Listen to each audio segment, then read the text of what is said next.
What's happening? This your guy, Jay Keys. Welcome back. Once again, we're back in the studio. We're back in the thing, man. Hey, man, as you can see, we done left the pit. Fortunately though, whatever that was supposed to, I don't know what the hell just happened there. But fortunately, we done moved up to the penthouse. Moving up to the penthouse like George and Weeks. Mama, we made it. Come on, man. Hey, always keeping a special guest in the building, man.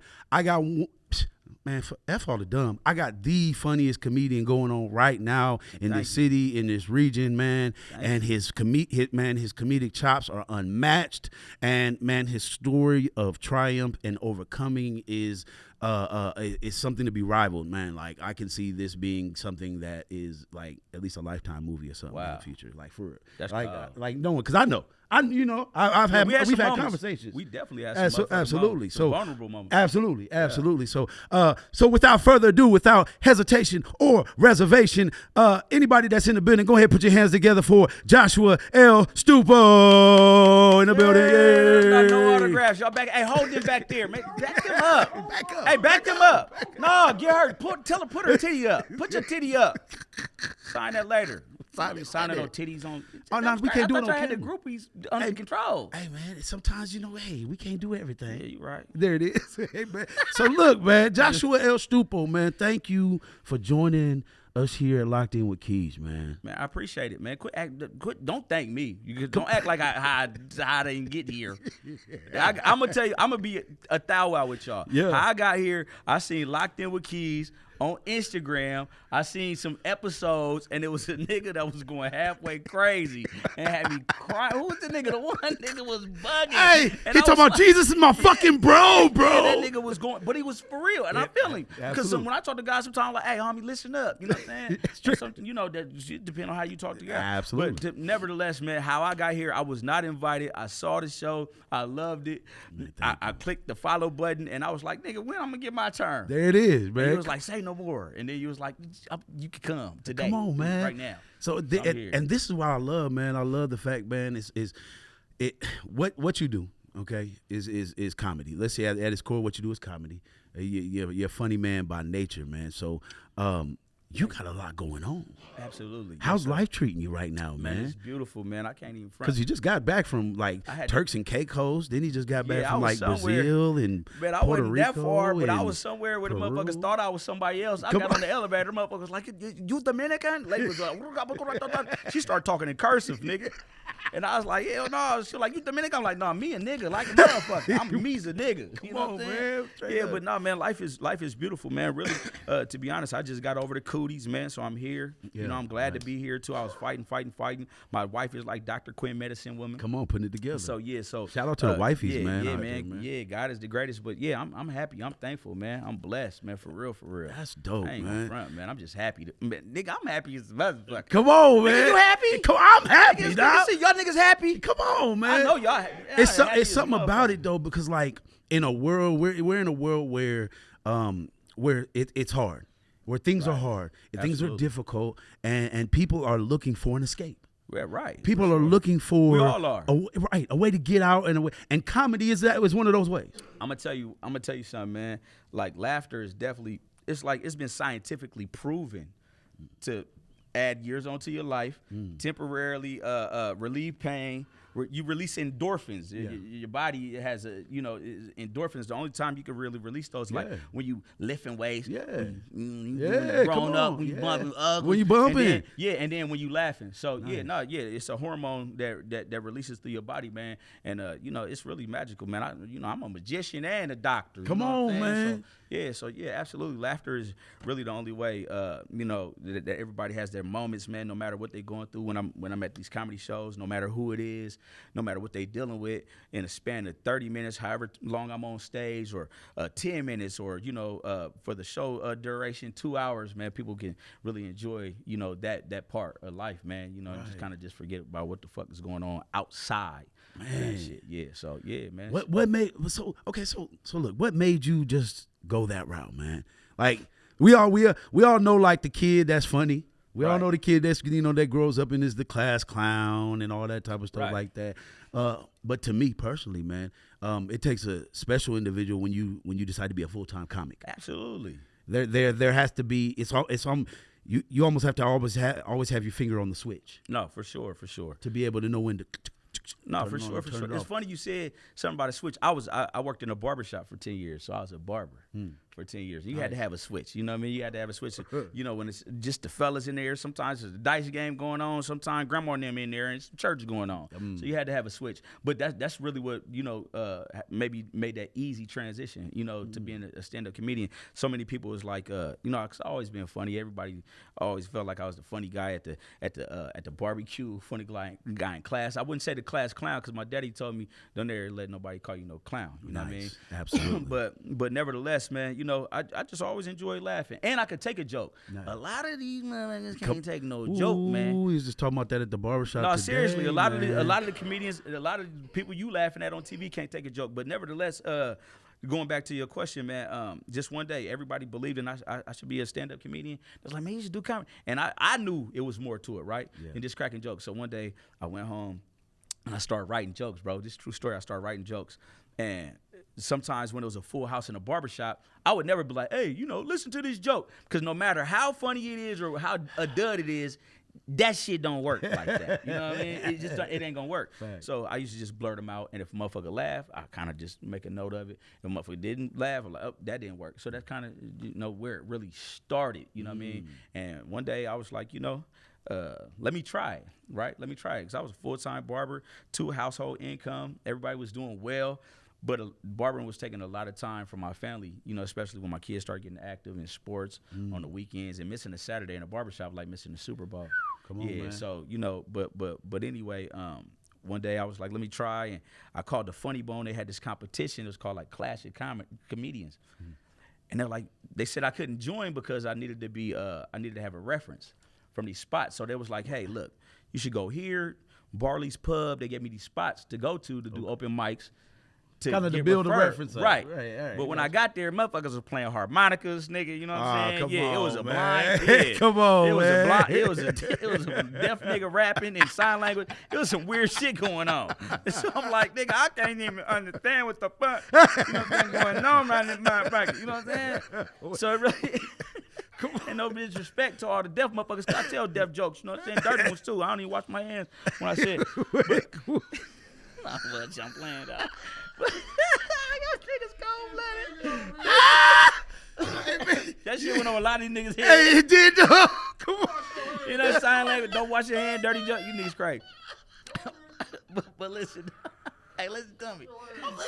Listen Come on, man. So, when the shit, my cousin Marvin was partial owner at the X Lounge with Candace, and God rest her soul. And Marvin was like, listen, kinfolk, he was like, why don't you do your own shit? And I was like, well, let's do it. We hired a DJ, and then we did it for free. And it was like 75 people came, and I did like 3 minutes, and it was the longest 3 minutes of my life. I didn't bomb, though. Okay, because I was going to say, why is it the longest 3 minutes? What happened? 3 minutes long as motherfucker when you get up there trying to make people laugh. You know what I mean? So I didn't bomb. And 3 minutes is actually the magic number you get in Hollywood, you know what I mean, when you get up there. But I didn't bomb. Yeah, man, that was probably about 7 years ago, man. That was probably about 7 years ago, and I just never looked back, man. After that, I was like, if everybody else believed I could do it, why not believe myself? Right, right. Believe in myself. So let's talk about the transition, because I watched it happen. Let me just say this: when I got out, there was a certain amount of individuals who I just kind of was just like, hey, I like what this person is doing, and I don't know where you were as far as your journey was concerned, but I remember just hearing so much about you as a comedian and being like, let me just follow this guy and see what happens or what comes about. And I remember seeing at the beginning, I believe of this year, I seen you make a statement, hey, y'all, I'm going off of Facebook. I'll check y'all out on Instagram. Right. When you said those words, it was right after that I watched a major transition happen in the way you presented your content. Yep. And the way the whole presentation literally came together. Let's talk about that, man. Like, where did that come from? How did that come about to where I see it now, as in the consistent content is well thought out, it's well planned, it's well put together. but it looks like it doesn't even take that long to do. Right. It's just, it's easy. Right. I mean, well, you said it, man. Just evaluating the content. So when I got invited to the Bay Area Black Comedy Festival, which is the biggest black comedy festival, in the world. Anybody you ever laughed at has been on there. Jamie Foxx, Chris Tucker. Wow. Speaking of that, Jamie Foxx lost. Chris Tucker lost. There's been so many people. Bernie Mac was on there. He lost. So that let y'all know the judges, they don't know shit over there. But, wow. you know, the point I'm making is it was a Bay Area Black Comedy Festival, and it was a weekend of just knowledge, bro. Yeah. Just knowledge. And it was right before the pandemic. It was the February when motherfuckers were starting to wear masks and much shit was just getting weird. You know what I mean?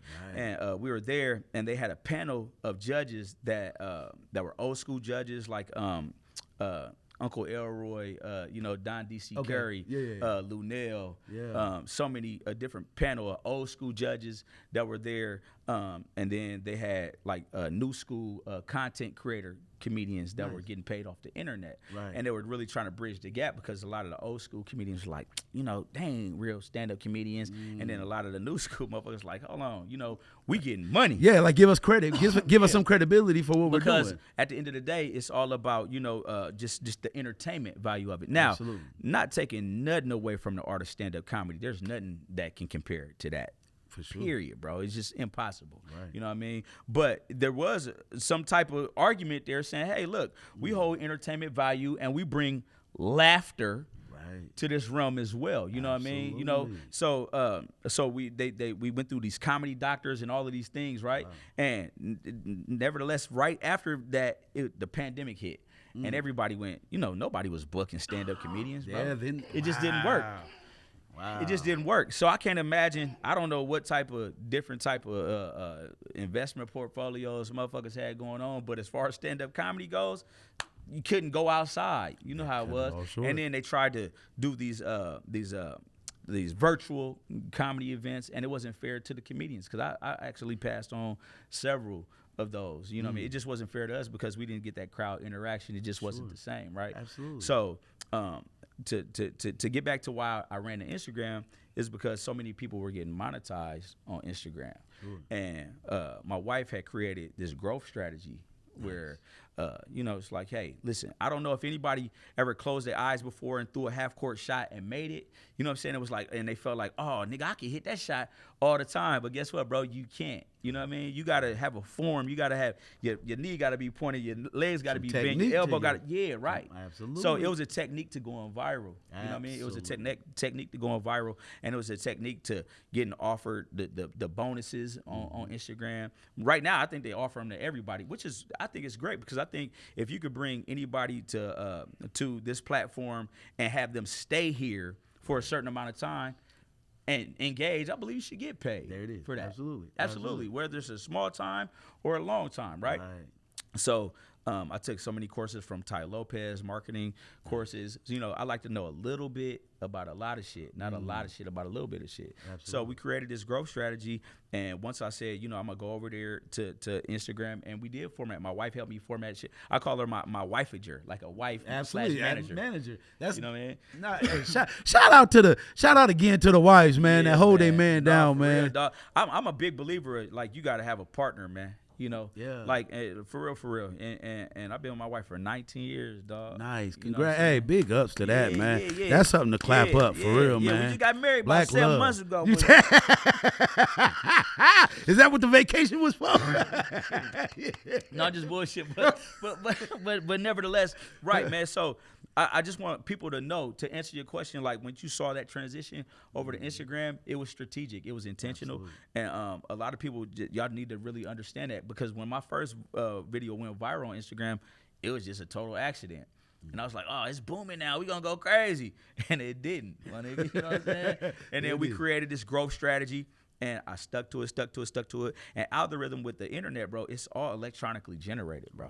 It's all electronically generated. So once you realize how to manipulate it, the algorithm. Wow. Yeah, dog. Once you realize how to, next thing you know, I looked up, I was like, nigga, 20 million views. My shit notification, bing, bing, bing, bing, bing, all night long. Next thing you know, the motherfucker said, you get, hey, you're invited to Reels bonus. You can make up to $30,000 a month. I'm like, oh shit. You can do what? Let's go.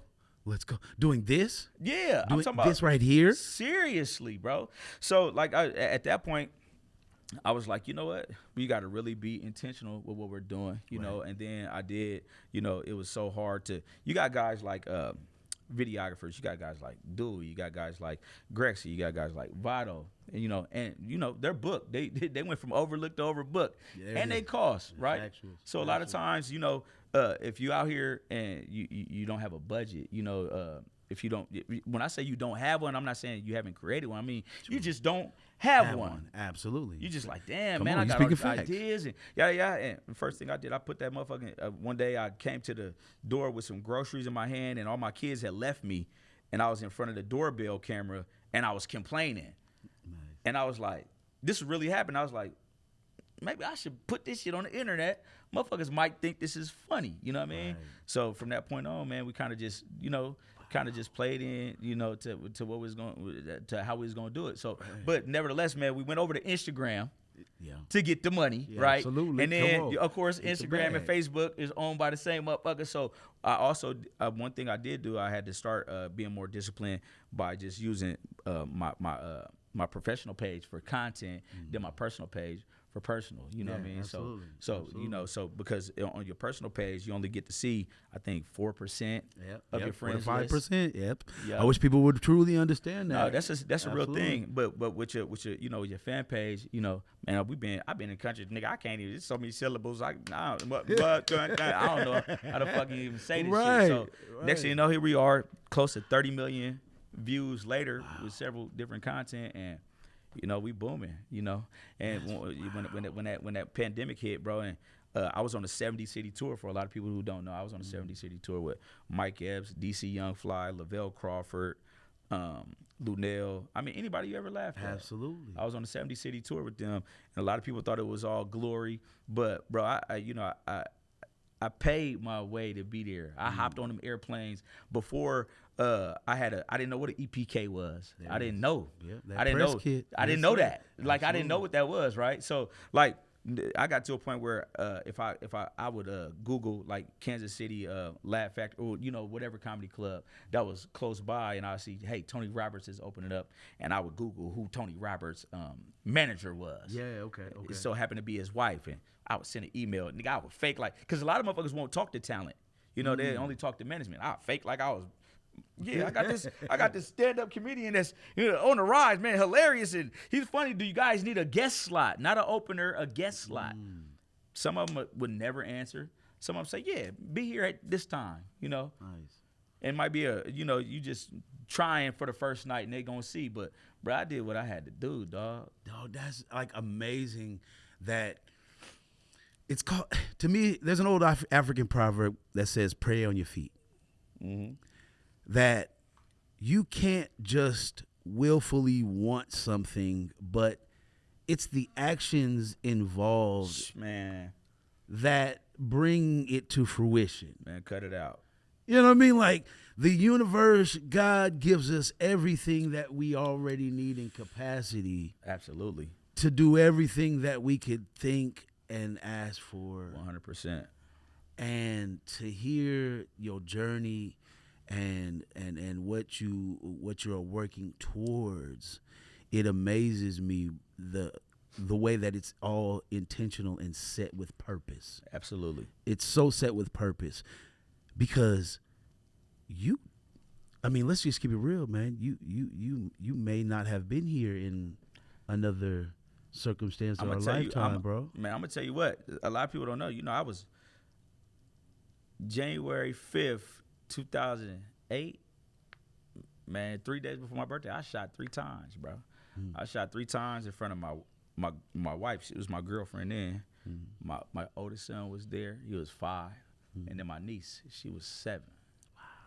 And it was 21 shell casings found on the crime scene, bro.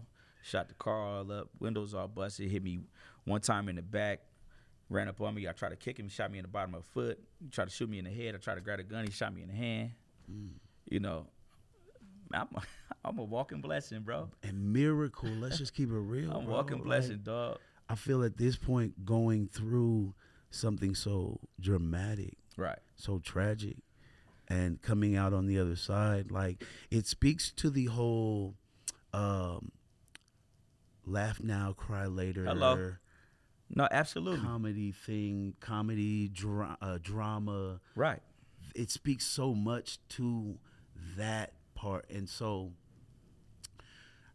and that's not the only other thing. You know what I mean? Like you've within the especially even recent years, Right. Losing a good friend. Yep. In the comedy world. Right. Yeah. Carlos was a phenomenal friend, bro. Like Carlos was he was a phenomenal comedian. Let's get that clear. He was a better friend. Yeah. And that's saying a lot, dog. You know what I'm saying? Yeah. Like Los was one, especially here locally, he was one that I could really, I could just tell we shared the same purpose. He stood for laughter over sorrow. You know, Los, laughter over sorrow, LOS. Come on, man. And I don't know if he did it on purpose or not, but come on, man. And I always stood on turn your pain into power. And Los was when Los' mom passed away, bro. His mom was there when my mom passed away. My mom died the day after Mother's Day. Wow. You know, so as I was a comedian, and she was my biggest fan. Right. Dog. And she was my biggest fan. Right. And that's why I always want to tell people, listen, man, it's the bow and arrow effect, dog. You know, you got to get pulled back to get sprung forward, bro. Yeah. You know, and the farther we get pulled back in this motherfucker is the farther you go forward. You know what I mean? And you really got to understand that. That's why when you stand and live in your purpose, bro, like it ain't no doubt about it. Right. You know what I'm saying? Right. Because just like any entertainer or any just any person, we all got our stories, right? You got your own. I got mine. I'm not saying that mine is more detrimental than yours. Sure. But I could use all these things that happened to me, right, in life. I use all these things and use them as an excuse. You know, my dad got murdered when I was 12. And, you know, I got shot up and my mom passed away. I use them as an excuse, or I can use them as my reason, right? Nice. Wow. You know what I'm saying? Absolutely. So, like, that's just where I am mentally. Bro, that's a tough place to dig. You got to dig to where you don't even know you can dig. Your shovel don't even go that deep, you think. Wee. Bro, man. That's because you doing it here. Nah, man, put your feet on that motherfucker. Jump on that motherfucker, man. Wow. Jump on it, bro, because I'm telling you, bro, like, bro, if you think life is hard now, man, try giving up. If you say it again. Man, I'm trying to tell you, if you think life is hard now, try giving up. And see what happens. Bro, listen, this shit get hectic. If you think the shit costs a lot now, nigga, quit working. Watch how expensive it get. Shit, you like, goddamn, nigga, some hot Cheetos, $1.19. Hey, man, I promise. Here's the funny part. I got a JOB, and I was mad. I paid almost $4 for a bottle of Fiji water. I know you was. Where was you at? At Casey. The cold part is, I just want the water. Y'all can have the bottle back. Yeah, you feel me? Water's supposed to be free. You know what I'm saying? Y'all charging it. Y'all eventually start charging. Who the comedian that used to say they're going to start charging for air in a second? Oh, yeah, that nigga Earthquake. I'm going to put my air in my mama name. Nigga, that shit classic. Yeah, You see what happened to Earthquake? That nigga's a dope fiend. No. Yeah, you see what that nigga got going on with Corey Holcomb? We ain't going to get into that. Damn. Yeah, Google that shit. That nigga's out here smoking dope. I ain't judging, though. That nigga came up in the air. Well, let's be clear. Just be clear. I ain't seen him smoking no dope, but he ain't deny it. He ain't deny it, nigga. Let's put it like that. Because if a nigga like, yeah, I see that nigga Josh smoking dope back there, them niggas smoking dab, I know that was a dab. That was a dab. And I wasn't hitting it. But niggas will confuse you like that. But you gonna clear the air. Like, nigga, I wasn't smoking no dab dope a dab. Right. But yeah, man, no. I mean, at the end of the day, bro, you just can't give up on this motherfucker, man. You know, you gotta get to a point where, you know, and everybody's I'm gonna say this, like everybody's level of success is different. Because I remember listening to Dewey and him saying that it resonated with me really well, because he said that he living in the bonus stage, and I feel that same way too. Yeah, like I feel that same way too. You know, I got my kids. You know, I got my family. I'm healthy. I'm happy. You know, all the things that really matter. You know, I have. You know, so you know, just whatever's next is just a bonus. You know, it's just a bonus. You know what I mean? And, you know, I am a believer, like, I do feel like the world needs laughter. I do feel like the world needs a moment where they can get back. Because I've been there. My inbox is full of motherfuckers like, man, so glad you keep it coming. And there's so many different stories. You know, some people are having their vulnerable moments with me. And then if you ever see me on stage, my whole routine is all about me. You know, me, myself, my wife. You know, her having a BBL, my one of my kids being, you know, not that smart in school, you know what I'm saying, but being hella smart. You know, I got a whole bit about when we was having when they was doing remote learning, when my daughter that we swore up and down wasn't so smart was smarter than everybody. Wow. And she was like, you know, my wife was concerned about her learning ability. I was like, she gonna be cool, because nigga, I was kind of slow than the motherfucker. You know what I'm saying? But then my daughter was like doing her spelling test, and it was some big ass words, and she used to always fail her spelling test. And I'm like, you know, Daddy will help you. And then one day she's like, I don't need no help. And I heard the teacher say a big ass word. I'm like, oh, I know my baby, you know what I'm saying, can't spell that shit. And she's like, no, I got it. And I go over there and I look at the tablet, and my baby got the closed caption on. Every time the teacher say the word pop up on the motherfucking screen.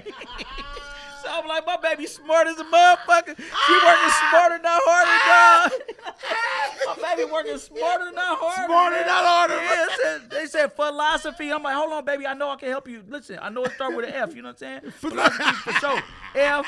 She like, no, Daddy. I-L. And I'm like, no, it's an F, baby. She like, like, and she pointed at the screen like, nigga, the bitch saying the word is on the screen. You know what I'm saying? But you know, that's what my whole stand-up routine consists of. And that's what I really thought was important, even when I transitioned to you know, the doorbell skits. You know what I mean? It's like everybody deals with a door dasher. Everybody deals with a fucked up Amazon. Come on, how many times you done got your DoorDash order like, I know this nigga done dipped in my fries. Something just like, you know, like something about you. Yeah, you like, I know this nigga done got me here. But you know, so it's relatability for me. You know what I'm saying? I just really want to connect with everybody who I deal with, my nigga. You know what I'm saying? That's important to me. You know what I'm saying? Dope. That's dope. I can't help but notice the piece and chain, bro. Right. And my shit real too. My hey, shout out my nigga Hefe the jeweler, man. Hefe the jeweler. I can't wait till I get rich one day and I can afford a joint like that. But I read it and it says lessons over losses. Yeah. Kind of break that down. What does that mean, bro? Exactly. You know exactly what it says, bro. You know, just, you know, and every loss is a lesson. You know what I'm saying? It's funny. It's funny how it's designed, right? And then I designed the bell as well. It has the light bulb as a thought. Absolutely. And even the S's being backwards. I got a tattoo. Shout out my nigga Trends. I got a tattoo. He was like 30 tattoos in one night. He spelled lesson. He spelled losses wrong on my shit. The nigga spelled lessons over. It shit said loses. Nigga, I got up. I was like, nigga, immediately, nigga, my forehead start crying. Immediately, profusely, nigga, sweat everywhere. Boom, going crazy. I'm like, what the fuck, nigga? You know what I'm saying? I ain't know what the fuck, but it was everybody's fault. Immediately, I'm talking about nigga profusely, forehead crying. So much sweat came up out my pore. Do you hear what I'm saying? Nigga, my braids came undone in the back by themselves. Nigga, do you hear? Nigga, so nigga, I'm like, what the fuck, nigga? So the nigga goes like this, though, Key. This is a true story. Man, my nigga, shout out my nigga. I love you. But we gotta tell the story. So the nigga goes like this, inked up. The nigga goes, hit me. I said, bro, it don't come off like that, bro. You can't just wipe the tat off. You can't just wipe it off. So the nigga try to wipe the tat off. Do you hear what I'm saying? This nigga try to wipe This nigga try to wipe my tattoo off, man. I'm talking nigga licked his finger, everything. This nigga scrubbed and everything. The nigga licked his finger and scrubbed my shit. Listen to me. Too high. Listen, Somebody give me a paper towel. I'm about to get to why. Oh shit. What's going on? This shit really happened. So the nigga. And the nigga drew a shark on the back of my arm, looked like an avocado. That's another story. Nigga, listen though. So this is where this design came from. So it was LOSES, loses. I was like, oh shit, nigga, who loses? Like a motherfucker. So anyway, he ended up scratching out the E, somehow doing some artistry, made it a backwards S, and I was like, oh yeah, you know, it looked like the losses is facing each other. You know, I try to put a whole bunch of dynamic on it, but nevertheless, that's how the design came about. But the whole meaning of it is simply what it is, man. You know, it's a lesson in every, you know. I don't believe in losses. I believe in lessons. You know what I'm saying? So really, at the end of the day, bro, when you dealing with something, and you're going through something and you feel like you came out on the bad end of the bargain, or you feel like it didn't go your way, you just really got to just analyze the whole, scenario, and just really realize, man, God is preparing you for something, different. And then a lot of times things that occur and you're like, nigga, damn, that one shit happened to me. This is why this was getting me ready for that. You know what I mean? Yeah. So that time when I thought I lost, or that time I thought, we all been in a position like, man, I don't really like that nigga. He ain't done nothing to you. Absolutely nothing. You're like, I don't know what is it about this nigga. And then later on down the line, he do some weird shit. You're like, man, I knew I didn't like this nigga. I knew it was something about him. Whatever the case may be. So really, that's just really what it stands for, man. Just embrace, every aspect, man. You can't skip any steps. A lot of times, even when you was kids, right? Your mama like, boy, don't be running up them steps. What you do? You run up the steps, you fall, bust your shin. It take you that much longer to go up them motherfuckers, man. You go the first step, you got to go up 3. Yeah, then you got to go 2, yeah, 2, man. 2, So 2 to the top. yeah, so that's just really where this whole slogan and mindset came from. Is lessons over losses. You know what I mean? So yeah, that's summing that up. Dog. Hey, and I like shout out Hefe too. Hefe the jeweler, the black jeweler. Hefe the black jeweler. Hey man. I'm gonna be to see you. Yeah, Hefe got you, man. Hey, Hefe, look out for my dog. I don't even know man. what I'm gonna get, man. You know what I mean? It don't even matter. Hefe, look out for my dog, man. There it is, man. There it is. Yeah. So I also seen as of late, yes, sir. Especially what you got going on now, as of recently, man. Something huge, in my opinion, because I saw. Looks like you're going on tour. Yeah. I got invited back on tour. Come on, man. Like that's. Yeah. I mean, that's it. Especially how you said it. I love how you said it. I got invited. Back on tour, which tells me that your track record of what you have done before already speaks for itself in that lane or in that industry, man. Right. How is that? How is that, and how did that come about, and all of that good stuff? Well, that's a blessing. That's just really, to be honest, it's humbling. It's because there's so many funny comedians out here working, man. There's so many, and to be recognized and be like, hey, look, this guy can add value, to the tour, right? Yeah. And a lot of times you're not gonna be the guy, the face on the flyer. You're not gonna be the name on the flyer, things like that. When the tour comes, it's coming back. Matter of fact, it's coming back to Omaha December 11th, the night after the fight at the Highland Performing Arts. Yeah. So please get y'all tickets at ticketomaha.com, or you could go on www.comedianlstupo.com, and the ticket link is there as well. Yes, but to sum it up, man, it's a blessing, man. It's exciting, especially with DC Young Fly, man. They one of the most humble comedians I've been on tour with. Nice. Outside of him, Country Wayne. Bill Bellamy is extremely humble, and he's a real pioneer in the game. If you haven't seen Bill Bellamy's stand-up routine, you missing the fuck out. He has the best stories because he came up in that MTV era, dog. Like he got stories with Michael Jackson and Michael Jordan. Man, bruh, he's like one of the best storytellers you gonna fucking hear. Really? So it's extremely humbling. Man, I'm thankful. If I'm being honest, when I was on the tour, when we was booming like crazy, I did miss a lot of milestones and moments with my family. So it kind of just gave me a different type of perspective. I did appreciate every last opportunity, and I don't want to be unappreciative of that. Right. But like my daughter lost her first tooth, my oldest daughter lost her first tooth when I was on tour. And matter of fact, shout out to Baby Boston. She just lost her first tooth like 3 days ago. My youngest daughter. But and Daddy was there for that like a motherfucker. And while I really fucked up about my daughter losing her first tooth, my oldest daughter, because her mom forgot to put the motherfucking money up under the pillow. The tooth fairy didn't come. I'm like, God damn. Come on, man. Daddy ain't there. The tooth fairy don't come. What the fuck going on? Yeah, man. She loses. You don't want to lose a face. Yeah. So, but yeah, it's exciting, bro. It's really exciting. If people don't know what the pop-up comedy series tour is, it's literally pop-up comedy series. They in between the comedians' tour dates, they find small markets to go to. They pop up on them, boom, boom, boom, and they bring them laughter. Small spots like Wichita.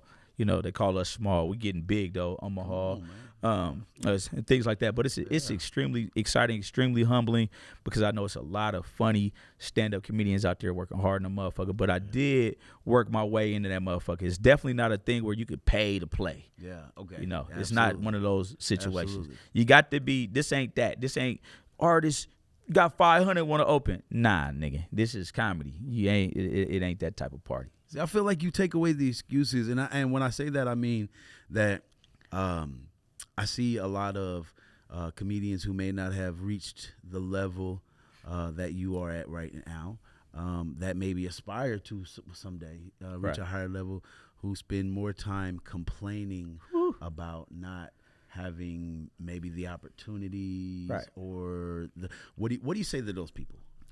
Man, just keep working. Just keep working. I've never really been one for excuses. You know what I mean? Me personally. But hey, everybody built different, dog. Have I felt like moments where I felt like I might have deserved an opportunity and somebody else might have got it? Yeah, but I was happy for whoever the fuck got it, right? That's the difference with me. Because I know I knew my moment was coming. Yeah. Because I create my own moments, bro. You know what I mean? Like, I don't sit around and just wait on opportunity. I ain't never been one to look like a favor. So I would say to them, branding is extremely important, but putting in the work is extremely important. Somebody told me, gave me some good game. Shout out to my nigga Scruncho. Y'all might know him as the baby powder assistant pimp from How High. Gotcha. Okay. He's like the underground. If you're a comedian, bro, Scruncho is like the underground king of comedy. You know what I mean? He's like the underground king of comedy. Bro, he's been in the game for forever. He's always an absolute fall out the chair, laugh type show. Yeah. You're not going to pay $20,000 for Scruncho. You gonna get that nigga $750, a little, a ride to the hotel, nigga, and give him some weed, and he gonna come and do an hour. You know what I mean? But Scruncho told me, he said, man, he told me something. He said, man, a lot of times in this day and age that, a lot of entertainers are working on branding and not the craft. And I seen it before, and I want to tell motherfuckers straight up and down. I booked them before. I've booked motherfuckers who had millions of following and they weren't funny stand-up wise. I do want people to know that creating content on the internet is a gift. Yes. Absolutely. Yes. It is absolutely a gift. It's a lot of motherfucking work that goes into that, but it does not transfer over to stand-up comedy. Now I'm not saying that people cannot do both. That's not what I'm saying. Gotcha. You know what I mean? Because motherfuckers could do both. Absolutely. You could do whatever the fuck it is you believe you could do. Because I like to say it's two types of crazy. You either crazy enough to believe you can or crazy enough to believe you can't. And whichever one you believe, you right. You right. You know what I'm saying? So, yeah. But at the end of the day, but that's what it transfers. It doesn't transfer over to that. Excuse me. So I would say that they both are equally important. The branding part, because a lot of times motherfuckers want to see. When they're booking you, they want to see if you could put butts in seats. And then guess what? When you put butts in seats, are you going to make them laugh? Locally, what I say to the locals, dog, I'm going to say this. People are sitting under the shade because somebody planted a tree a long time ago. So what I mean by that is like when people are planting their seeds and they're watering them, right? And you just sitting around just watching a motherfucker water them. And then you notice motherfuckers just started to sit in the shade and you got your seed in your hand and you never threw it, in the soil. And you never, or let's say you did throw it in the soil and you are watering it. It's just the timing, bro. Yeah. Everybody's timing is different. You can't pour into a lid you can't pour into a container that has a lid on it because then you just make a mess for you to clean up. Yeah. So it was so many times I try to create different opportunities for people. And at the time, I was just excited to have one. There it is. You know what I'm saying? Yes. I was like, hey, nigga, check this shit out. Boom, boom, boom. So shout out to Dave Chambers. He was super cool with the guys who were producing, to give you an example, he was super cool with the guys who were producing Kevin Hart's Heart of the City. And Kevin Hart, what he was doing, and shout out to my guy Terrence Delane, who was on Kevin Hart's Heart of the City season 2, Phoenix. And I know a couple of niggas who was on them episodes. And but anyway, Dave Chambers was like, hey, he hit me up. It was like, look, they looking to do, yada, yada. Can you put together a comedy show, that has an abundance of comedians? So I did this, it was called a buffet of comedy. And I had like fucking 12, 15 comedians on it. Nice. And I invited every vendor. If you had a t-shirt, I didn't give a fuck what you had. If you had it, come on. I didn't charge you. All I asked you was to give away one free item. Nice. Bro, and we had like 400 people there. If you ever been to any of my shows, man, we done did fucking 3 people, and we done did 400 people, and we done did 1,200 people, you know, Yeah. over the years. And I'm not shy to none of it, you know what I mean? But what I was trying to explain to these guys is, you know, just the comedy show, the etiquette to being a professional, like what separates you from being just, hey, a local comedian, being a professional. It's just those small, tangible things, man. The headshots, Come on. you know, Yeah. the EPKs, Yeah. the bios, the work. Come on. You need reference. No, don't skip that part. Because you gotta have reference. Ah, nigga, you don't really act like we're going to skip that part, right? You gotta have reference But- to what you've done. Yeah, period. So, but no matter how much you lead people to where you believe they can go, you know, it's all on them. And timing is everything. I'm not here to hold nobody hostage to their moment.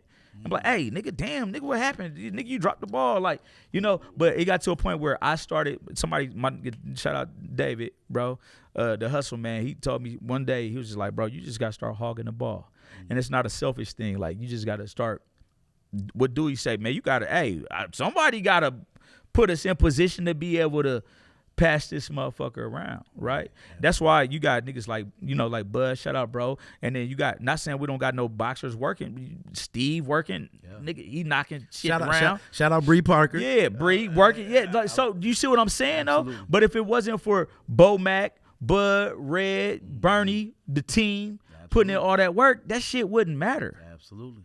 You know what I'm saying? Somebody got to bring the light to the dark. Absolutely. You know what I'm saying? So like, I really think that Omaha is is at a point where we're starting to be, you know, a place where, you know, we already in the middle. We starting to be a place that you can't skip over. You could come here for, you know, sports. You know, you come here for music. You can stop here for, you know, entertainment. You know, you got some of the best food around this motherfucker. You know what I'm saying? Yes. So like that would be my thing, man. To just tell people, man, continue to just work on you, man. Focus on growth. You know what I mean? And don't focus on the focus on the progress and not the results. And what I mean by that is like the finish line don't ever move. Every day are you getting closer to what you're doing. Some days you're gonna go 2 steps forward. Some days you're gonna go a half a step. Some days you're gonna go, you know, you're just gonna just look and try to evaluate. And we all been in a space where we think that, you know, we're stagnant and we're just, you know, we stuck. But really, bro, it's just a mindset thing, just never giving up. You know what I'm saying? Come on, man. That's the name of my book. Look out for the new book from Jay Keys.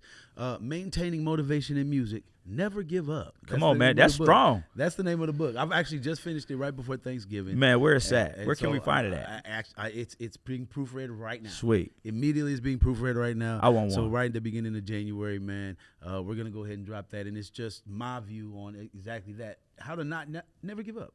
Right. Because especially when it comes to rap, hip hop, we put this cap on age. This is like one of the only genres and things that we put a cap on the age. That's wild. Even when I think about comedy, I'm like, no, you could be old as dirt. Oh, no, you could be 1,000. Comedian. You know what I mean? Like, why do we only do it to rap? Because we don't do it to rock. Right. We don't do it to country. We don't do it to anything. Anything else but rap. And we like, oh, this is a young man's game. Well, that's only if the old niggas stop talking about. I tell you what, stuff. let me tell you something. I still listen. My son, my youngest son is 12 years old. He told me straight up. He said, "Dad, I'd rather listen to the music you listen." I still listen to Water. I still listen to 8-Ball MJG. I still listen to all the shit I grew up on. It's a couple motherfuckers I'll be listening to still. You know what I'm saying? You know, new motherfuckers I listen to. But no, you absolutely right. They definitely put a cap on rap. And you know, you can't do that, you know, because we all got a target audience. Come on, man. You niggas just gotta just start looking at the internet. Oh, niggas. Yeah, that's it. Find out where you're. That's all it is. Nigga, quit looking in the newspaper for when that new J Keys dropping, nigga. Come on, man. We ain't in the newspaper no more. Yeah, man. You feel me? Man. Like, but just I'm gonna tell you something, man. Just keep adding value though. There it is. Like, and you know, just change the narrative, bro. Yeah. Because what they say don't mean. Nigga, E40 dropped some shit. I guaranteed we like, nigga, that new Water came out. Yeah, we gonna treat it just like we did back in the day. Man, I'm telling you. Cause I'm telling you, I actually did it with Jeezy. I didn't think I was, and then when I popped it in, I'm not gonna say I was disappointed, but like the sound of it and how I'm used to it, like it had the whole mixtape sound. Right. It had the whole like grungy, dirty, like it sounded like 2000 and something. Right. And I was like, why does it sound like that? Right. And then as it kept going, I was like, yeah, Yeah. I know why it sounds like that. Because we remember why it sounded like that. Sure. That was that shit. It moved you. You felt it. And Right. like, it didn't necessarily glorify the grind or glorify the hustle as opposed to just expose the stark realities of really what it is. Absolutely. These are the results. Right. But this isn't the only result. Hello. And once you understand that there are the other results, God, come on, heaven forbid. Man, what you said. It's good and bad and everything. Right. Okay, so but once you understand and apply that to your critical thinking and say, Right. man, I'm a problem solver. No, come on, man. Listen, you got to be solution-based out here. Come on. Everybody pointing the finger, but don't nobody and you gotta stay away from motherfuckers who got a problem for every solution, bro. Oh man, yeah. These motherfuckers will have a problem for every solution, dog. These niggas is brushing their teeth without toothpaste. Worry about trying to put some gum in their mouth. Breath out here jumping. You hear me? Hey man, this nigga gonna give me a heart attack, man. I know we gotta close it up, man. You cool, I know man. we Fam. get there. Look, man. Hey, man. Hold honestly, on real quick. honestly, Hold on. Hello? See, look. What's- It don't stop. No, we up here. Shit. It don't stop. It's me and Jay Keys right now. It Huh? don't stop. It don't stop. Nigga, my mama, you can pull up. Nigga, we over Nigga, here, what? bro. Nigga, what? Nigga, hold on. What? Yeah, nigga, whatever you on. Nigga, we in here, bro. Hey, what? Yeah, nigga, Whoa. you can chill the fuck out, nigga. Hey, what? Wait, Bro, whoa. it's me, Jay Keys, nigga. It's like 5 of us, nigga. Oh, Pull up, nigga. whoa. Yeah, we got it's whatever, Wait. bro. Hey, come on, bro. Whoa, These niggas outside tripping, whoa, bro. whoa, wait a minute, hold on, bro. We gotta, hey, hold on now. I don't know about it. Hey, well, I don't know if we can do that. Hey, whoa, hey. So look, hey, we locked in with Keys, man. I see we got some issues that we gotta go deal with. Joshua L. Stupo, he talking about, man, we got problems outside. So check. That's why I knew this nigga was a real nigga. I knew this nigga was a real There was up with it, then, motherfucker. We gonna get up out of here, man. Check this out. Hold on. I knew this nigga was Hey, a real nigga. hold on, man. No, I wasn't trying to test you. I knew you was a real nigga, but I think everybody knew. I think everybody knew what was going on besides Dewey. Tang knew what was going on. I said, That's gonna be good. let's go. That's gonna be good for content. You damn right it is. You gotta But put we that go- at the beginning of the Hey, interview. for real. Hey, that's gonna be all promo. You think it ain't? Look, for real, man. Hey, before we get up out of here, man, Josh L. Stupo, bro, you got any shout outs, man? Anybody you want to shout out real quick before we touch about it? Yeah, bro? man, just everybody who's just trying, man. Everybody who's not giving up, man.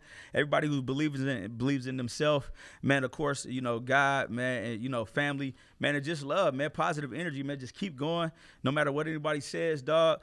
Just don't pay attention to none of that shit, man. Like I said, whatever you believe, whatever you say, you are. You know what I mean? So just believe in that, man. I truly believe in it. You know, Absolutely, man. and self belief is the best belief. Come on now, talk Man, about so it. yeah, man, I appreciate you having me though. Come dog. on, man. I appreciate showed you. that because I was about to pull up to this motherfucker. Remember when on Blue Street when the nigga had the little fake key card? He had the motherfucking pizza. Like, we got some pizza for you. Yeah, I was gonna bring a fake motherfucking pizza up here, nigga. I was coming in this motherfucker regardless. Regardless, one way or the other, we was gonna make it go down. You feel what I'm talking about? So look, once again, it's your guy Jay Keys, man. Don't forget to check us out, man. Triunebeats.beatstars.com. Shout out to our sponsors, WMK, Jay Keys. Shout out to my guy, Flame Classic, Mr. Fantastic. Yes, shout sir. out to Tang in the building. Shout out to Dewey Cox in the building, man. sir. Again, shout out to Joshua Stupo. If you ain't checked him out, man, check him out. All online. Comedian L. Stupo. Comedian L. Stupo, man. www.comedianlstupo.com. Go on there, man. Subscribe. It's a whole bunch of funny content, man. We appreciate you, man. Thank you. There it is, man. Hey, check us out. Locked in with Keys, baby. We gonna get up out of